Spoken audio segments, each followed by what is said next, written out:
ಯಾವಾಗ ರಾಜ್ಯಪಾಲರು ಮುಖ್ಯಮಂತ್ರಿಗಳ ವಿರುದ್ಧ ಪ್ರಾಸಿಕ್ಯೂಷನ್ಗೆ ಅನುಮತಿ ಕೊಟ್ಟರೋ ಆಗಲೇ ಕಾಂಗ್ರೆಸ್ನ ಕಾರ್ಯಕರ್ತರು ಅಹಿಂದ ಕಾರ್ಯಕರ್ತರು ಸಿಡಿದೆದ್ದಿದ್ದಾರೆ.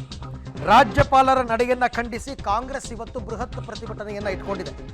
ರಾಜ್ಯಾದ್ಯಂತ, ಅದು ಕೂಡ ರಾಜ್ಯಾದ್ಯಂತ ಫ್ರೀಡಂ ಪಾರ್ಕ್ನಲ್ಲೂ ಕೂಡ ನಡೆಯುತ್ತೆ. ರಾಜ್ಯಾದ್ಯಂತ ಕಾಂಗ್ರೆಸ್ ಘಟಕದಿಂದ ಪ್ರತಿಭಟನೆಗೆ ಕರೆಯನ್ನ ಕೊಡಲಾಗಿದೆ.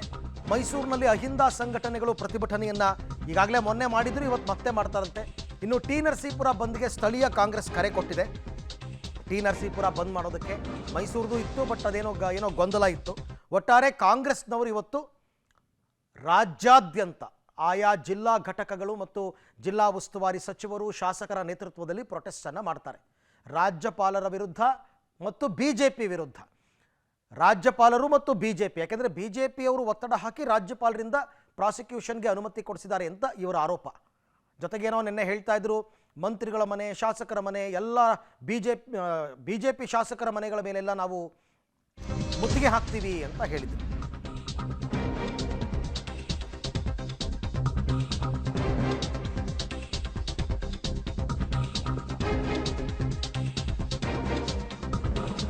ಇನ್ನು ಕೇವಲ ಕಾಂಗ್ರೆಸ್ನಿಂದ ಮಾತ್ರ ಅಲ್ಲ ಇವತ್ತು ಪ್ರತಿಭಟನೆ, ಬಿಜೆಪಿ ಜೆಡಿಎಸ್ ಇಂದನೂ ಇದೆ.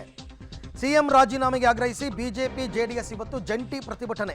ಬೆಳಗ್ಗೆ 11:30ಕ್ಕೆ ವಿಪಕ್ಷ ನಾಯಕ ಅಶೋಕ್ ನೇತೃತ್ವದಲ್ಲಿ ಬೆಂಗಳೂರಿನಲ್ಲಿ ಧರಣಿ ನಡೆಯುತ್ತೆ. ವಿಧಾನಸೌಧದ ಗಾಂಧಿ ಪ್ರತಿಮೆ ಎದುರು ಅವರು ಪ್ರೊಟೆಸ್ಟನ್ನು ಮಾಡ್ತಾರಂತೆ. ಎಲ್ಲ ಶಾಸಕರು ಮತ್ತು ಪರಿಷತ್ನ ಸದಸ್ಯರು ಈ ಧರಣಿಯಲ್ಲಿ ಭಾಗಿಯಾಗ್ತಾರೆ ಅಂತ ನಿನ್ನೆಯಷ್ಟೇ ರವಿಕುಮಾರ್ ಅವರು ಮಾಹಿತಿಯನ್ನು ಕೊಟ್ಟಿದ್ದರು. ಒಂದು ಕಡೆ ಕಾಂಗ್ರೆಸ್ನ ಪ್ರತಿಭಟನೆ ರಾಜ್ಯಾದ್ಯಂತ, ಮತ್ತೊಂದು ಕಡೆ ಬಿಜೆಪಿ ಜೆಡಿಎಸ್ ಇಂದ ಕೂಡ ಪ್ರತಿಭಟನೆ ನಡೆಯುತ್ತೆ. ಯಡಿಯೂರಪ್ಪನವ್ರದ್ದು ಪ್ರಾಸಿಕ್ಯೂಷನ್ಗೆ ಅನುಮತಿ ಕೊಟ್ಟಾಗ ಯಡಿಯೂರಪ್ಪ ಒಂದೇ ಒಂದು ಕ್ಷಣನೂ ಕೂಡ ನೀವು ಅಧಿಕಾರದಲ್ಲಿ ಮುಂದುವರಿಯುವಂಥ ನೈತಿಕತೆ ಇಲ್ಲ, ರಾಜೀನಾಮೆ ಕೊಡಬೇಕು ಅಂತ ನೀವು ಆಗ್ರಹ ಮಾಡಿದಿರಿ. ಈಗ ಯಾವ ಮುಖ ಇಟ್ಕೊಂಡು ಹೇಳ್ತಾ ಇದ್ದೀರಾ? ಸಿದ್ದರಾಮಯ್ಯನವರು ಇಮಿಡಿಯೇಟ್ ಆಗಿ ರಾಜೀನಾಮೆ ಕೊಟ್ಟು ತನಿಖೆಗೆ ಸಹಕರಿಸಬೇಕು. ಹಿಂದೆ ಯಡಿಯೂರಪ್ಪನವ್ರದ್ದು ಪ್ರಾಸಿಕ್ಯೂಷನ್